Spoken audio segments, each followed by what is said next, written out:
I had always believed that grief had a sound, that sharp, gutting silence that follows after the priest utters the last words over the coffin, that hollow ringing in your ears when the final shovel of dirt falls. That day, standing at my husband's funeral, I thought I knew what grief was. But I was wrong. The silence I heard was not grief. It was betrayal stretching its fingers into my chest, waiting for the right moment to squeeze. My name is Evelyn. I was 34 when my husband Daniel was lowered into the ground. People always said we were the perfect couple, that our marriage was what others should aspire to. We had been together for 9 years, married for 7. He was calm where I was restless, steady where I was impulsive. I had trusted him with my whole heart. Trusted him enough that when my sister Claire, 2 years younger and always needing help, leaned on me, I let Daniel lean too. Family was everything to me. At least that was what I believed until that afternoon. The church was still heavy with lilies and incense. The crowd had thinned, leaving only the closest family and a few stubborn mourners who couldn't quite pull themselves away. I was exhausted, yet too wired to collapse. I remember clutching the edges of my black coat as though holding it tighter might hold me together. Then Claire came forward. Her heels clicked against the church's tiled floor in a rhythm that felt out of place, almost rehearsed. She looked me straight in the eye, and there was something in her gaze I hadn't seen before. Not pity, not sisterly love, but something sharper, something almost triumphant. She reached for my hand, and for a moment I thought she was going to comfort me. Instead, she pressed a folded piece of paper into my palm. Her voice was soft, trembling on purpose, but the words she spoke sliced through the fog of grief like a blade. "Evelyn," she whispered, "I can't keep it to myself anymore. My son, Michael, he wasn't just mine. He was Daniel's too." Froze. My hand tightened around the paper until the edges dug into my skin. The room seemed to tilt, the walls closing in. I stared at her, waiting for the smirk, the cruel joke, the inevitable reveal that she had gone mad with grief too. But she didn't blink. Instead, she leaned closer, and her perfume, the same citrus and jasmine she wore since high school, filled my lungs until I felt sick.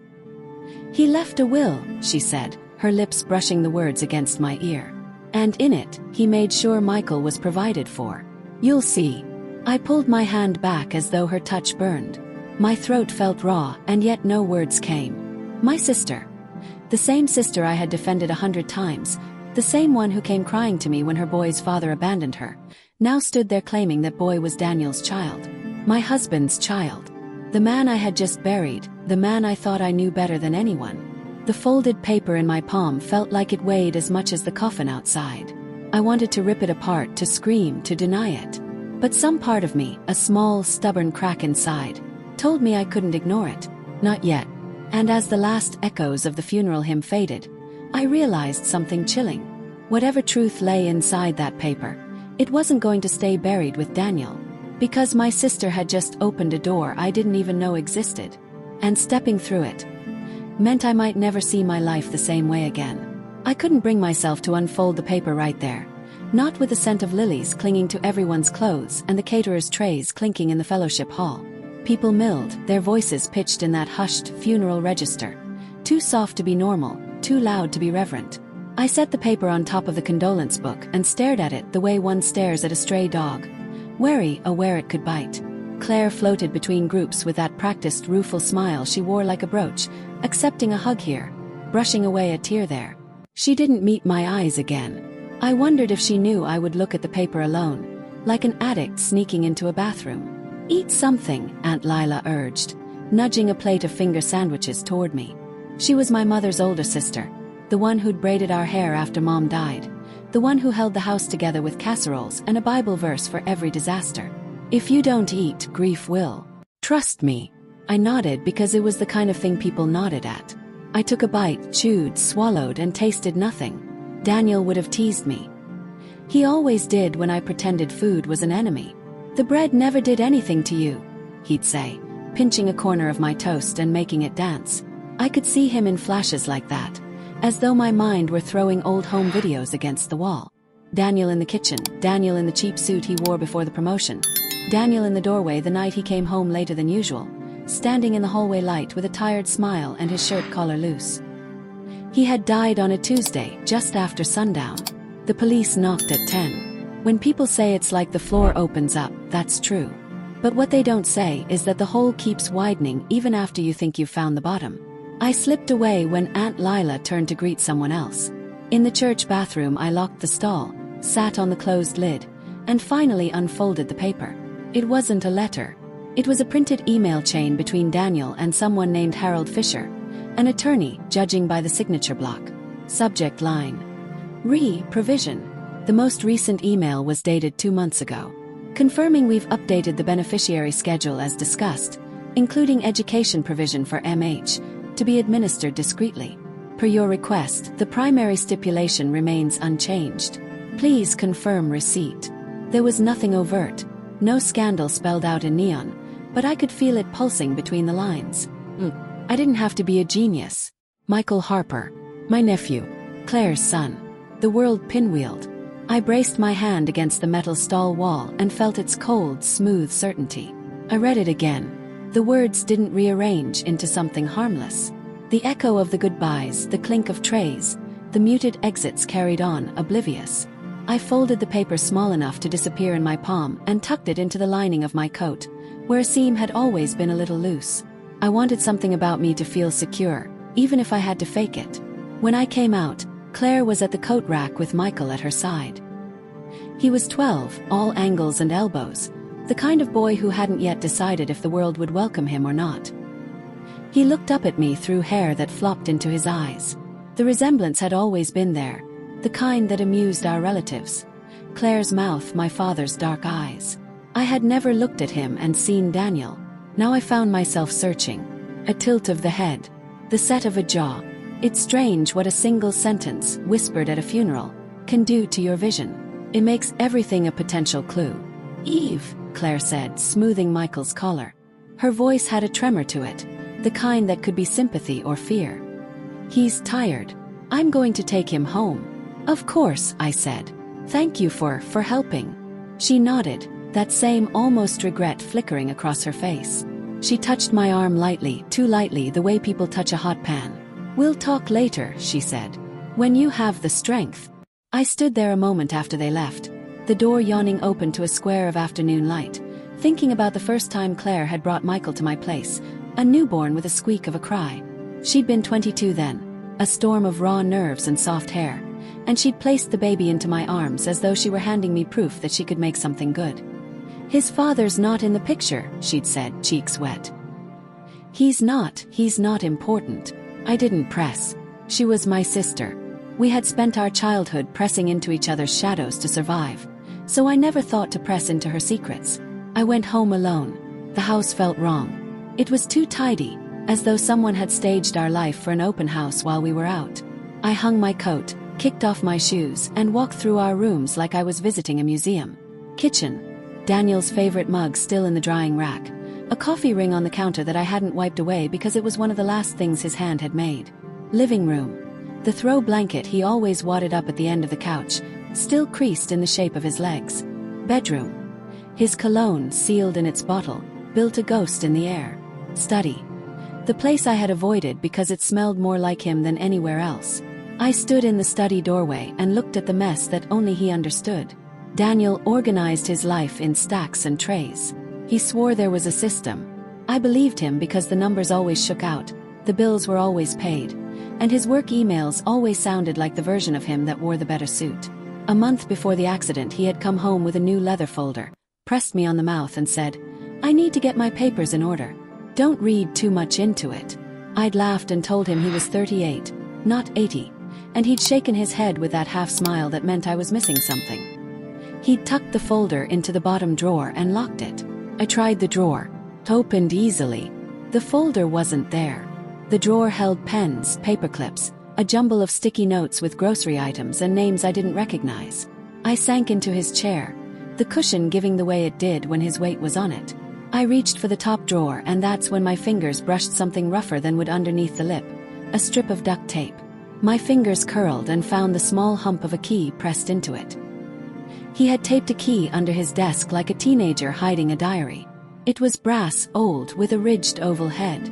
There were numbers stamped into it. July 2nd, 16. Or no, L2-16. A storage unit. A mailbox. I sat there with the key balanced in my palm and tried to decide whether the part of me that wanted to know the truth was stronger than the part that wanted my marriage to remain intact in memory.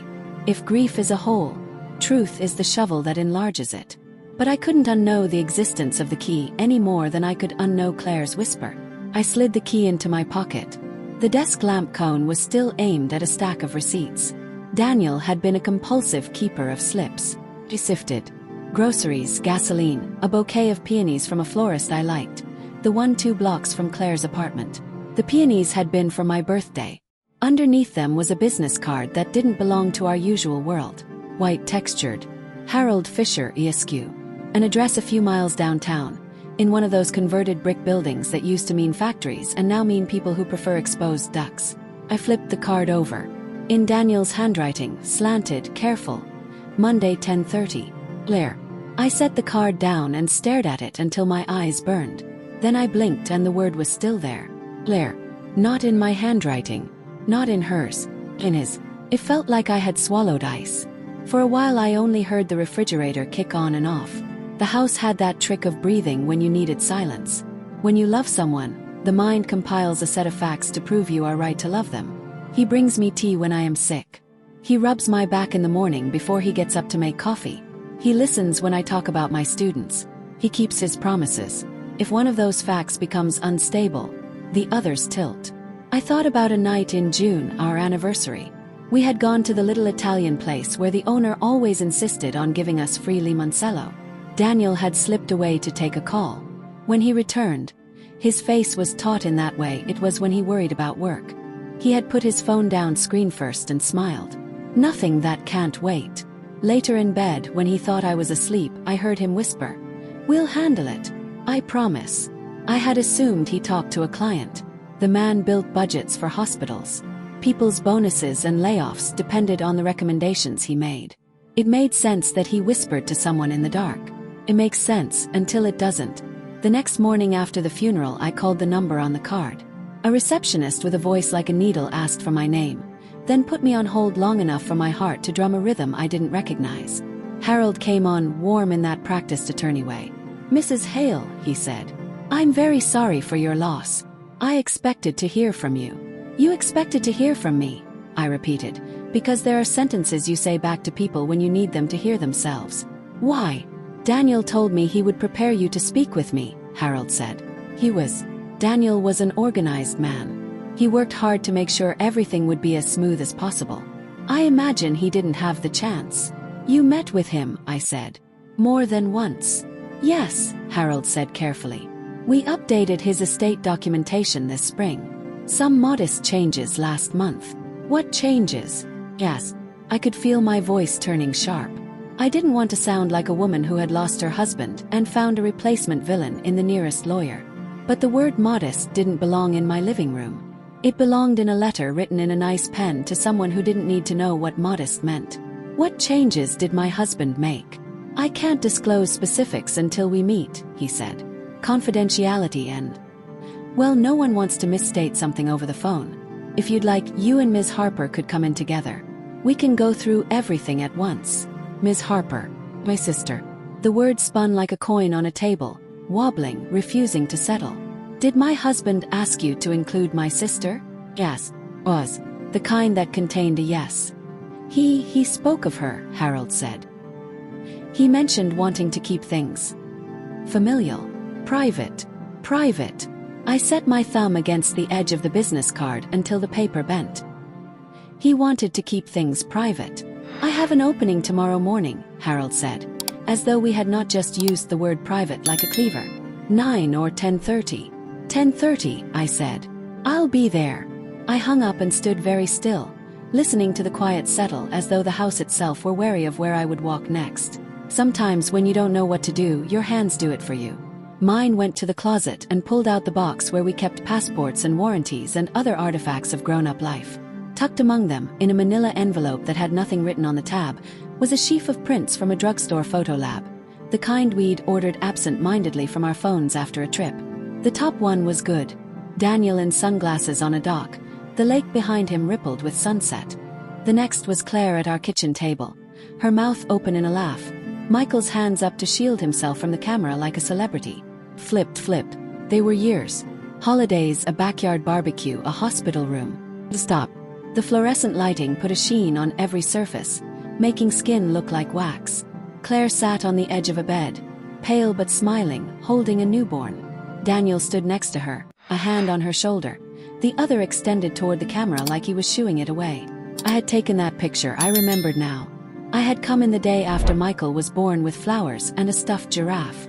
Daniel had met me in the hallway on his way to the vending machine and said, "Your sister needs sugar." He had been gentle, kind himself. There was nothing suspicious in the way he looked at the baby. There was everything suspicious now.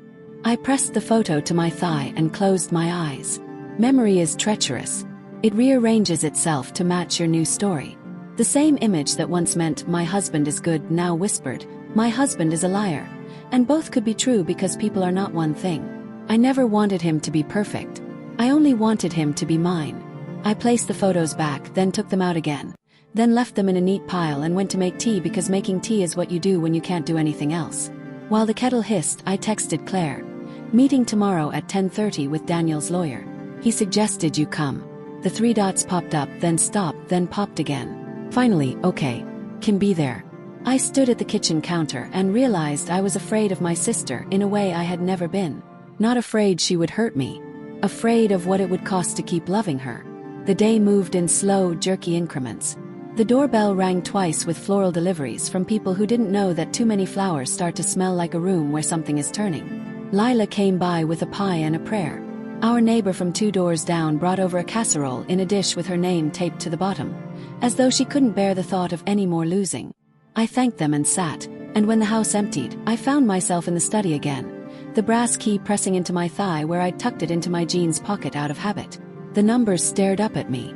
L2-16. I typed "storage unit near me" into my laptop search bar. There were 5 within a 10-minute drive. 3 were chains. 1 was a converted warehouse with murals painted on its brick. And 1 was a plain cement block building I'd never noticed, though I must have driven by it 100 times. I clicked the websites. 2 had photos of keys that looked like mine, with locator codes stamped on their heads. Called the first one. A board man confirmed that their units used electronic keypads, not brass. The second one, in the converted warehouse, had a woman who sounded like she owned 5 cats and loved everyone. "We do stamped keys for interior lockers," she said, cheerful.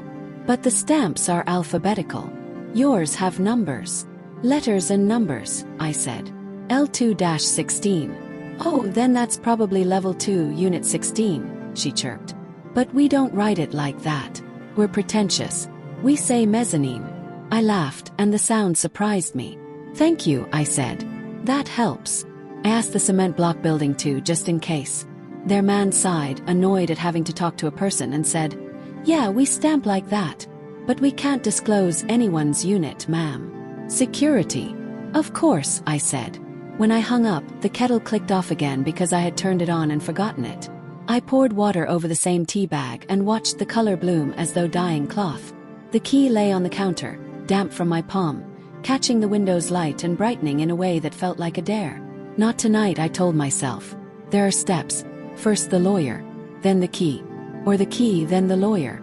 Either way, I would have to choose in order to unravel my life. Sleep was thick and uneven. When you sleep alone after you've been used to another body, the bed feels grossly oceanic. I kept waking with a taste of metal in my mouth, the way it tastes when you bite your tongue. At 5 in the morning I gave up, got out of bed, and drove to the park where Daniel used to run. The air had the earlier cool of summer. The lake was flat, gulls carving the surface. I sat on a bench and watched a woman teach her toddler to throw bread to the ducks. "Underhand," she said, laughing. "Like this." The boy imitated her, imperfect and successful.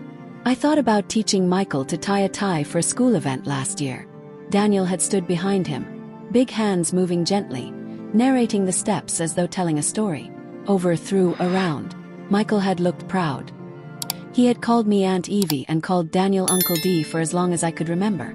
I pushed my tongue against the back of my teeth until it hurt and wondered if he ever called Daniel anything else when I wasn't there.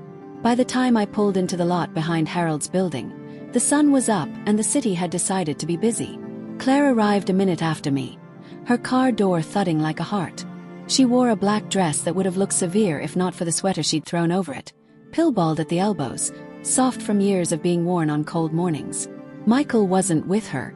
She looked smaller than she had yesterday, as though the night had rinsed color from her. "You didn't have to come," I said, reflexive and untrue. "I did," she said, and looked at me, really looked, as if to check whether I would survive the next hour. "I owe you that."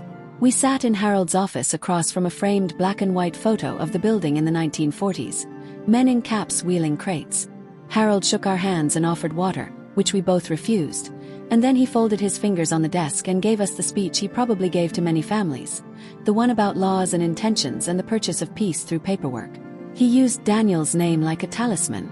"Daniel wanted to be very careful," he said. "He wanted you both to feel considered." "Considered," Claire repeated. Her mouth made the word suspicious. Harold nodded at a manila folder. He opened it and slid a few pages toward me. There were words I recognized and many I didn't. The gist was there, hiding behind the terms and the long sentences. Assets, distributions, my name, the foundation Daniel had always said he'd start one day, and then a section that dazzled my eyes. A trust for MH, with specifics for education and a small monthly stipend administered by a trustee until age 25. It was not the bulk of our life, but it was not small. It was the kind of money that could change the shape of a boy's days. "Who is MH?" I asked, though my body already knew. Harold looked at me, then at Claire, then back at me. "Michael Harper," he said. As Daniel explained it. The office hummed with air conditioning. I could hear the faint metallic rattle of ductwork above us. "Explain," I said, though my voice came out thin. "Daniel asked me to ensure that Michael was supported," Harold said carefully. He was very clear that he did not want to disrupt familial relationships or create conflict.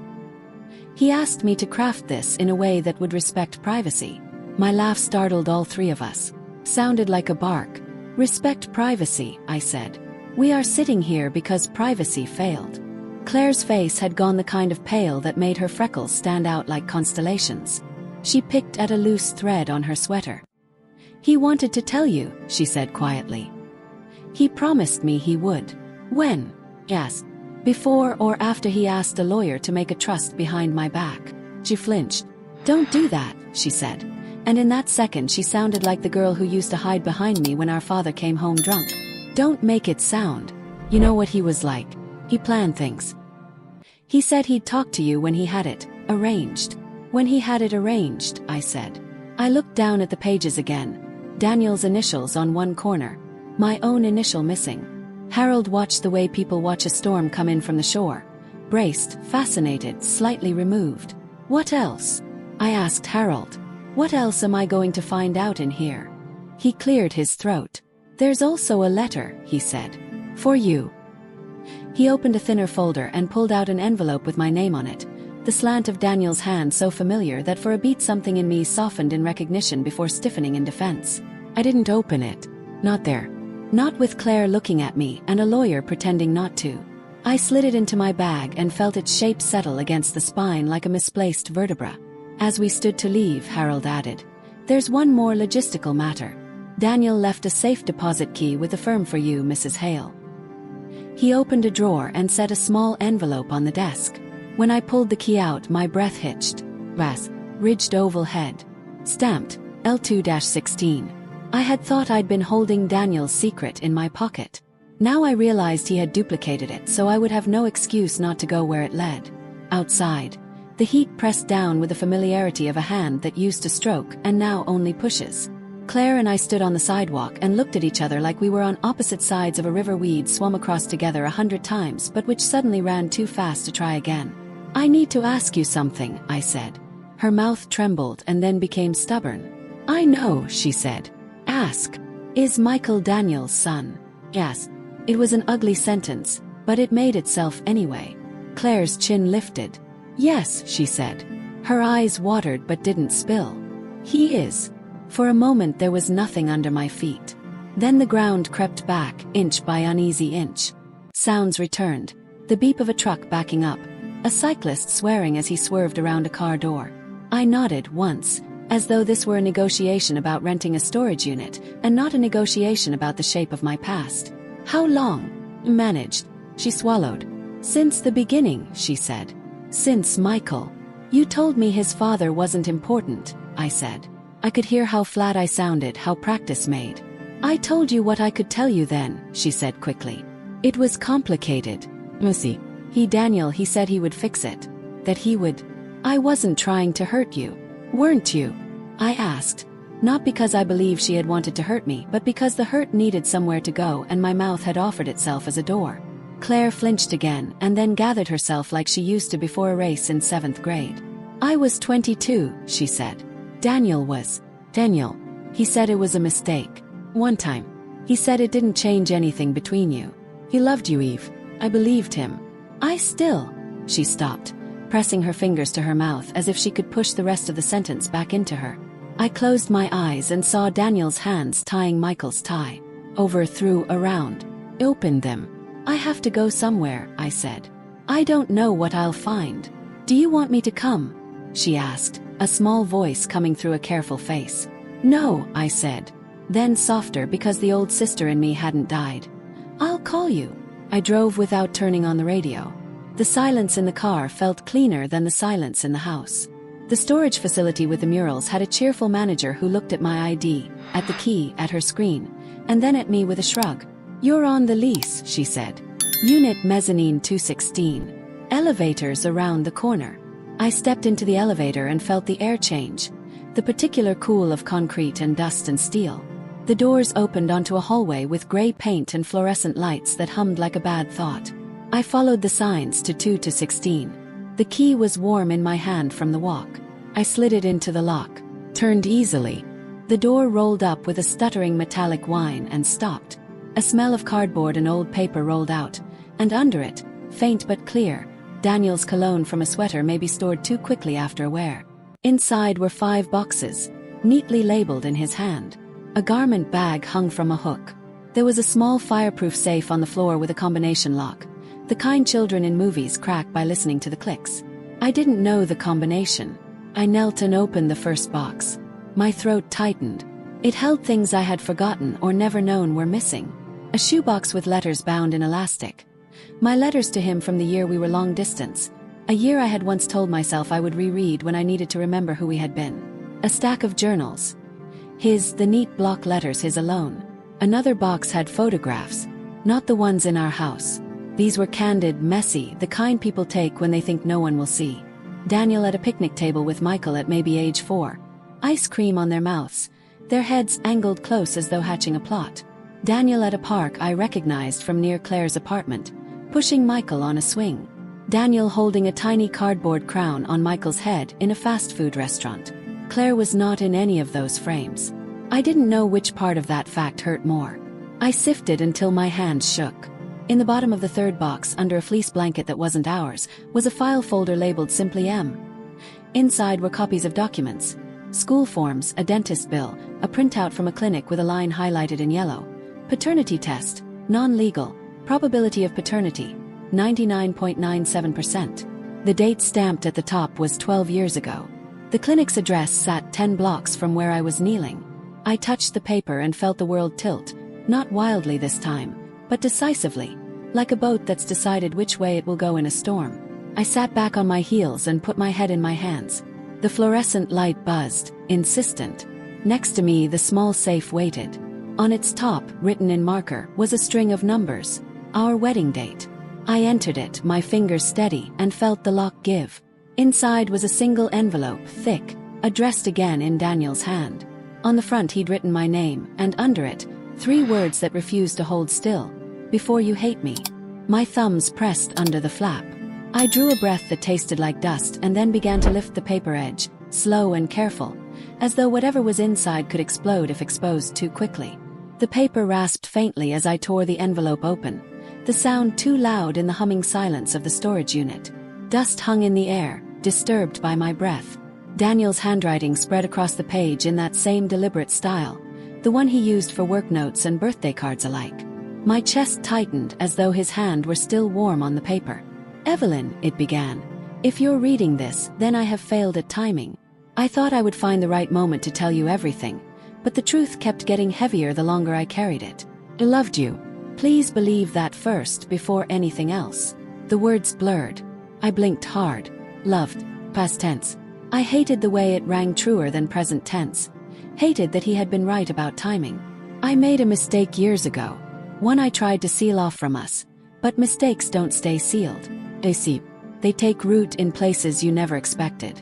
Michael is mine. Claire and I. It was one night, a stupid, reckless night when we were both lonely in different ways. She told me afterward that she was pregnant. We agreed we wouldn't let it ruin what we had built. But I couldn't turn my back on the boy. I couldn't let him grow up without some measure of me behind him. So I tried to do both things at once. Be your husband and be his father from a distance. It was clumsy. It was wrong. I thought I was sparing you pain. Now I see I was only postponing it. The words dug under my skin like glass. I wanted to scream at the paper. Sparing me? Postponing me. How many smiles had he given me with that secret tightening his jaw? How many times had I mistaken guilt for fatigue? I never stopped loving you, the letter went on. Every choice I made was out of fear of losing you. I told myself that if I kept our world intact, I was doing right by you. But truth has a way of surfacing, no matter how hard you press it down. If I am gone, please, don't let my mistake destroy what's left of our family. Michael is innocent. Claire is guilty with me, no more, no less. Hate me if you must. But don't let hate raise its hand against him. By the time I finished, my hands were trembling. I pressed the paper against my knee until my fingers hurt, until the pain felt cleaner than the ache in my chest. The fluorescent light buzzed on, then off, a flicker that matched the stutter of my thoughts. I folded the letter and slid it back into its envelope. My mouth was dry, as if the truth itself had sucked the water from me. The boxes stared at me, mute witnesses, and I suddenly couldn't breathe in that narrow hallway. I locked the unit, slid the key back into my pocket, and stumbled out into the glaring daylight. The drive home blurred. I remember stopping at a red light and realizing I hadn't looked in the rearview mirror once. I remember gripping the steering wheel so hard that the stitching cut faint lines into my palms. At home, I spread the letter on the kitchen table, next to the photographs of Daniel and Michael I had pulled from the boxes.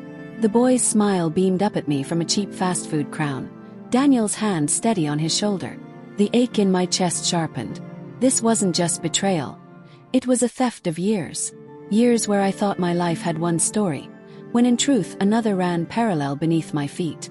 That night sleep wouldn't come. Every creak of the house made me jolt. At 2 a.m, I heard Claire's voice in my head, whispering at the funeral. Her words layered over Daniel's letter until they became indistinguishable. My mind kept circling one question. Why tell me now after his death? Why not sooner? What had changed? By morning, suspicion had hardened into resolve. I couldn't stay in the role of widow licking her wounds. If Daniel had left me this puzzle, I would solve it. If Claire thought she could manage the truth on her own terms, she was mistaken. I decided to test her. That afternoon, I drove to her apartment unannounced. She opened the door in her robe, surprise flickering across her face before she masked it with a smile. Michael's backpack lay by the couch. A cereal bowl sat half-finished on the coffee table.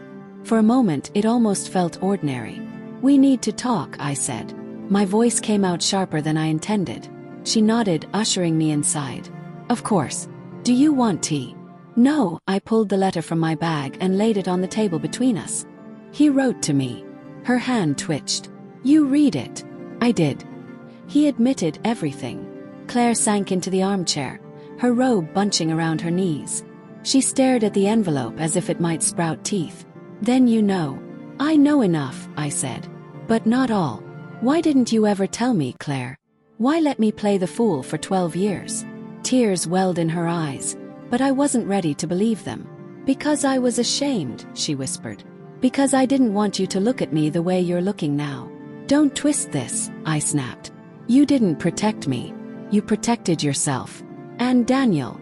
Her tears spilled then, sliding down her cheeks. "I'm sorry, Eve. I swear I am." I studied her face, looking for cracks. But apology, genuine or not, wasn't enough. I needed proof. I needed to know the depths of this betrayal, and whether it ended with a child or stretched further still. That night I returned to the study. Daniel's journal sat in a neat stack in one of the boxes. I opened the top one, dated 6 years ago. His block letters marched across the page. Tidy, disciplined. At first it was mundane: budgets, work frustrations, notes about me. Then, buried 3 pages in, a line that made my stomach clench. Met C today. Asked about me. Told him I was his uncle. He deserves better than lies. But how do I tell Evelyn without breaking her? I slammed the book shut. My hands shook. Breadcrumbs. Proof. He had left trails everywhere, and I had been too blind to see. The next morning, I knew I couldn't keep this to myself any longer. If this story was going to unravel, the world needed to hear it. I pulled out my phone, opened the camera, and recorded myself. Not the broken widow, but the woman betrayed, piecing together the truth. My voice trembled, but I looked straight into the lens.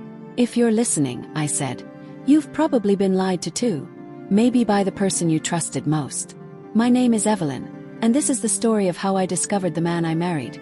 The man I buried wasn't the man I thought he was. Stick with me, because the truth doesn't just hurt, it burns. I stopped the recording, uploaded it to a private folder, and stared at the thumbnail image. For the first time since the funeral, my reflection looked like someone alive. And now I'll say it to you here as I said it into that camera. If you've made it this far into my story, don't forget to like this video, subscribe to the channel, and stay with me. Because what I found next proved there was more to this betrayal than anyone imagined. And it all began with one name, scribbled in Daniel's journal, that I didn't recognize. The name in Daniel's journal stared back at me, sharp against the page like it had been carved instead of written. R. Morris. 3 times it appeared, circled once in red pen, with notes scattered around it. Dates, times, and the word meeting. I didn't know the name. It wasn't one of his colleagues, not a family friend, not anyone I had ever heard him mention. My gut told me this was another thread, and if I pulled it, something more than fabric would unravel. I copied the name onto a scrap of paper and tucked the journal away. All day it burned in my pocket. When night fell, I pulled my laptop close and searched. There were too many results. An insurance broker, a mechanic, a schoolteacher. I narrowed it with the city name. That's when it landed. Richard Morris, senior partner at a downtown law firm, one that handled estates, trusts, and family disputes. My pulse quickened. Why would Daniel be meeting another lawyer when Harold Fisher was already his man? Unless Harold wasn't the only one he trusted with secrets. The next morning, I dressed in the plainest clothes I owned, tied my hair back, and went downtown. I told myself I was only going to look at the building, maybe check the directory, nothing more. But once I stood in front of the polished glass doors of Morris & Cleary, my resolve hardened. I walked inside. The receptionist gave me a professional smile. "Do you have an appointment?" "No," I said. My voice came out steady, colder than I felt. "But I need to know if my husband, Daniel Hale, was ever a client here." She hesitated. "I'm not able to share." Before she could finish, a door opened and a man stepped into the lobby. Tall, silver-haired, expensive suit, eyes that missed nothing. "Daniel Hale?" he asked, his voice calm but not unkind. "Yes," I said, heart pounding. "I'm his widow." Something flickered across his face. Recognition, then caution. "Come with me." In his office, Richard Morris closed the door and motioned for me to sit. He leaned against his desk, hands folded. "I knew Daniel," he said. "Not well, but enough. He came to me a few months ago, wanted to ensure a contingency plan was in place." "Contingency for what?" My throat tightened. "For exposure," Morris said simply. He was worried the truth about his other obligations might come out in a way that damaged everyone. I swallowed hard. "Michael." Morris nodded. "And more." The room tilted. "More." He didn't answer directly. Instead, he opened a drawer and pulled out a thin folder. "He left this here, with instructions that it be given to you if he died before we finalized arrangements." He handed it over. I opened it with trembling hands. Inside were photocopies of 2 documents. The first was the trust agreement Harold had shown me, Michael's provision. The second was different. A property deed signed in Daniel's hand, but not in my name. It listed Claire Harper as co-owner of a small townhouse on the other side of the city. My breath caught. House. He had bought her a house. "That property," Morris said carefully, "was meant to be discreet. He wanted Michael to have a home. He said it was Claire's security, but he hadn't filed it yet. He was still deciding how to present it." The folder slid from my hands to the desk. The pages scattered like a burst of wings. "He lied to me every day," I whispered. Morris studied me, his expression unreadable. "I can't tell you what was in his heart, only what he wrote, what he signed. You'll have to decide what you do with it." I gathered the pages, shoving them back into the folder. My hands shook so badly the papers crumpled. I couldn't stay there another second. I thanked him, though the word tasted bitter, and left. The street outside felt too bright, the air too thin. People rushed past, oblivious, living their own stories while mine fractured in slow motion. Townhouse, trust, secret child. And Claire, always Claire, standing at the center of it all, arms open to receive what he should have given me. That evening I called her. My voice was flat. "I know about the house." There was silence on the line. Then a sharp inhale. "Eve, don't," I cut her off. "Don't spin it. Don't lie. He gave you more than I ever knew. He gave you everything he should have given me." She was crying. "I didn't ask for it," she said. "I didn't want it like this. He said it was for Michael, not me." "I swear." "Then why didn't you tell me?" I demanded. "Because I was afraid," she cried. "Afraid of losing you, of losing the only family I had left. I thought if I stayed quiet maybe it would never matter. But it mattered, didn't it? It mattered the whole time." Her sobs grated in my ear. I hung up before I could hear more. I sat in the dark, the folder on my lap, Daniel's letter still on the table. My heart pounded so loud it drowned out every thought. Proof. I had undeniable proof now. Not just whispers, not just guilt in his handwriting, but a legal deed tying my husband to my sister in a way no excuse could soften. I leaned back, staring at the ceiling. The grief had shifted. It wasn't just pain anymore. It was purpose. If Daniel had thought his secrets would die with him, he had been wrong. I would make sure the truth didn't just surface. I would make sure it cut. But first, I needed to know exactly how deep his lies ran. And that meant opening the rest of those journals. I turned the lamp on, pulled the stack close, and began to read. Each line felt like pressing my hand against a hot stove, but I didn't stop. Couldn't. Because I knew, somewhere in those pages, Daniel had left me more than confessions. He had left me weapons, and I intended to use them. I read until my eyes burned. The journals spread across the table in a loose fan, their spines bent like broken backs. Each one offered a piece of him. His neat lists of tasks, his accounts of meetings, even his small reflections that once would have comforted me. But now they only carried a new rhythm. Coded guilt, half-sketched plans, the occasional initials that meant more to him than to me. The entries about Claire and Michael grew bolder as the years went on. At first he wrote in fragments. Saw C today. M. Growing fast. Later he was explicit. Pages filled with notes about Michael's school fees, his health, his birthdays. One line written 2 years ago made me slam the book shut. If Eve ever finds out, it will kill her. I have to keep it hidden until I can explain. Until I've secured them both. Secured them both. The phrase looped in my head until it tasted poisonous. What was I? An obstacle? A cover? Or worse, a charity case, someone he loved out of habit while his real family stood just across town. I couldn't keep it private anymore. The betrayal was too big to sit with in silence. Too big to let Claire dictate the narrative. If Daniel wanted to secure her, then I would undo everything he had tried to build in the shadows. And I would do it where the whole world could see. The first move was subtle. I scanned the deed to the townhouse, the trust documents, and the pages of his journal where he named them both.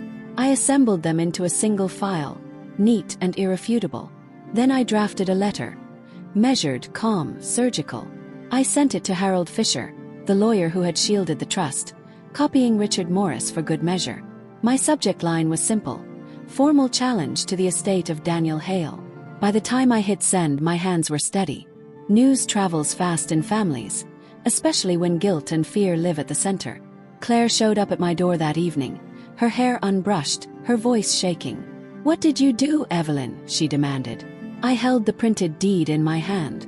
"I told the truth," I said. "The truth you've hidden for 12 years. She pushed past me into the kitchen, eyes flashing. "This will destroy Michael. Do you understand that? He's a child." "He's not a child anymore," I shot back. "And destroying him wasn't my doing. It was yours and Daniel's. Don't put that on me." Claire's chest rose and fell, her breath ragged. For the first time, her sorrow sharpened into anger. You think you're punishing me, but you're not. You're punishing him. You're punishing your own nephew. My nephew, I repeated, the word hollow. Or my husband's son. She flinched, tears streaming now, but I didn't soften. Something had hardened in me since the day of the funeral. I wasn't only grieving anymore. I was sharpening. The following week, the lawyers summoned us to a mediation. We sat in a room too polished for the mess we had dragged into it. Wood-paneled walls, bottled water lined neatly on the table, Harold and Morris on opposite sides like referees. Claire sat across from me, pale and trembling, her hands clenched in her lap. Harold cleared his throat. Mrs. Hale, Ms. Harper, our goal is to find a resolution without litigation. Daniel's intentions were clear. Daniel's intentions were lies. I cut in. My voice echoed louder than I meant, but I didn't take it back. He lied to me to my face every day. He built a second life with my sister and expected me to bury him as though none of it existed. Well, I won't. Not quietly. Claire's eyes filled with tears, but this time she didn't beg. She fought. You think exposing him will heal you, Eve? It won't. It will only spread the poison. Michael will grow up knowing his father's widow ruined his name. I leaned forward, meeting her stare. Better he grows up knowing the truth than living in a house built on lies. The lawyers tried to calm us, voices low, but I barely heard them. For the first time, Claire and I faced each other not as sisters, but as enemies bound by the same ghost. The room pulsed with it. The air was thick enough to choke on. The session ended in deadlock. No agreements, no compromises, only sharpened edges. As we left, Claire caught my arm, her grip desperate. If you do this, she whispered, I'll never forgive you. I looked down at her hand on me, then back into her eyes. You lost the right to forgiveness the day you opened your mouth at Daniel's funeral. I pulled free and walked out. That night I made my second move. I uploaded the photographs from the storage unit, the ones of Daniel and Michael at the park, the swing, the ice cream, and saved them to a drive I could access anywhere. I drafted a post, one I didn't publish yet, but it sat there like a loaded gun. The man you think you know may not be the man he is at all. I buried my husband, only to discover he fathered a child with my own sister. These are the pictures he kept hidden. I knew the weight of it. Once I pressed publish, there would be no turning back. The world would see. His reputation would crack. Her story would unravel. And Michael, well, he would finally know the truth without the filter of whispered lies. But I didn't press it that night. Held back. Revenge, I realized, wasn't about speed. It was about timing. About precision. Still, the decision had already been made. Daniel's secrets wouldn't stay buried. Claire wouldn't keep her silence. And I wouldn't stay the grieving widow anymore. I would be the one who ended the story they tried to write without me. And when I finally pulled the trigger, it wouldn't just ruin them. It would expose them. Publicly. The only question that remained was how far Claire would go to stop me. Because in her eyes, I could already see it. She wasn't going to surrender. She was going to fight. And I was ready for her. The night before the confrontation, I barely slept. The house felt like a stranger's. Every creak of the floorboards, every hum of the refrigerator, was a reminder of the life that had once been mine and no longer was. I sat in the study with Daniel's journal spread before me, the letter in one hand, the photographs in the other, and I told myself again and again, this ends tomorrow. By morning, word had already started leaking. Claire must have panicked after the mediation because whispers drifted through the family chain of calls and texts. Cousins reached out, not directly, but through careful, coded messages. Aunt Lila left a voicemail, her voice low, asking me to come to Sunday service, so we can talk as a family. I didn't answer. If this truth was going to come out, it wasn't going to be whispered behind closed doors.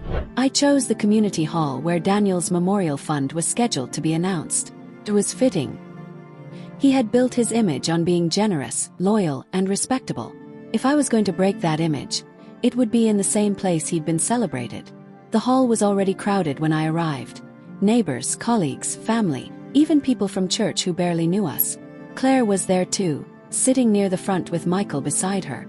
She looked smaller than I'd ever seen her, but her chin was set. Michael glanced at me, confusion clouding his young face. He didn't yet know why the air felt electric, why everyone seemed to sense a storm about to break. When the program began, the moderator spoke warmly about Daniel's contributions. His dedication, his kindness. Applause echoed. My stomach turned at the sound. When they asked if anyone wanted to say a few words, I rose. The room fell quiet as I walked to the front. Every eye was on me. I didn't tremble. My grief had long since calcified into something sharper. I took the microphone, looked out at the rows of faces, and let silence build until the hush felt heavy. Then I began. Daniel Hale was my husband, I said. For 7 years, I believed I knew him. I believed our marriage was built on love and trust. But after his death, I discovered something I cannot keep silent any longer. The room shifted, people leaning forward, whispering. I held up the envelope and the photographs. My husband fathered a child with my sister. For 12 years they hid it from me. 12 years of lies while I stood beside him, believing he was mine alone. Gasps rippled. Someone covered their mouth. A chair scraped against the floor. I raised the pictures high enough for everyone to see. Daniel pushing Michael on a swing. Daniel holding the boy's hand at a picnic. These are not rumors, I said. These are truths Daniel locked away in storage. Truths he confessed in writing before he died. My voice didn't break. I share this not to destroy him. He destroyed himself. But because silence only protects the guilty. And I refuse to live in silence anymore. For a moment the room was frozen. Then came the murmurs, rising louder. Eyes darted between me and Claire. She stood abruptly, her chair clattering backward. Evelyn, stop, she cried. Her voice cracked, desperation leaking out. This isn't the way. I turned to face her. The way should have been honesty, Claire. You made your choice 12 years ago. Now I've made mine.